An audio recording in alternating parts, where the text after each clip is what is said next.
Hi, ഞാനിപ്പോൾ ഉള്ളത് നാഗാലാൻഡിലാണ്, കൊഹിമയിലെ. Hornbill ഫെസ്റ്റൊക്കെ കഴിഞ്ഞിട്ട് അടുത്ത് ഇവിടുത്തെ എക്സ്പ്ലോറിന് വേണ്ടിയിട്ട് നിൽക്കുവാണ്. അപ്പോൾ ഞാനിവിടെ നാഗാലാൻഡിൽ കണ്ട എനിക്ക് ഏറ്റവും ഇഷ്ടപ്പെട്ട ഒരു കാര്യം ഇവിടുത്തെ ട്രാഫിക്കാണ്.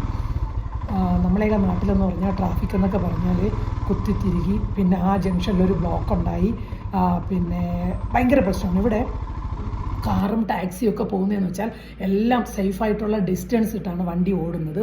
കൂടാതെ ബൈക്കുകൾ മാത്രമായിരിക്കും ജസ്റ്റ് ഒന്ന് ഇടയിൽ കൂടെ കയറി പോകുന്നത്. അതും ഒരാൾക്കും ബുദ്ധിമുട്ടാത്ത രീതിയിൽ ലൈൻ ബൈ ലൈനായിട്ട്. ഇപ്പോൾ ആർക്കും ധൃതിയില്ല. ഇതൊരു കാഴ്ച എന്ന് പറയുന്നത് വനിതാ പോലീസാണ് സിഗ്നലിലെല്ലാം നിൽക്കുന്നത് തന്നെ.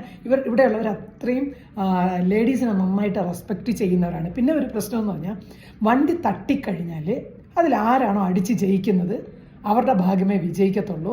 അല്ലാതെ ഇവിടെ തേർഡ് പാർട്ടി ഇൻഷുറൻസ് അവരെടുക്കാറുള്ളൂ. അതുകൊണ്ട് ഇവിടെ കൂടെ വണ്ടി ഓടിക്കുന്നവർ വളരെയധികം സൂക്ഷിച്ച് ഒരു ബുദ്ധിമുട്ടുമില്ലാതെ വണ്ടി ഓടിച്ചു പോകാൻ നമ്മുടെ നാടല്ല. പിന്നെ ഹോണടി എന്ന് പറഞ്ഞ ഒരു സംഭവമേ ഇവിടെ ഇല്ല.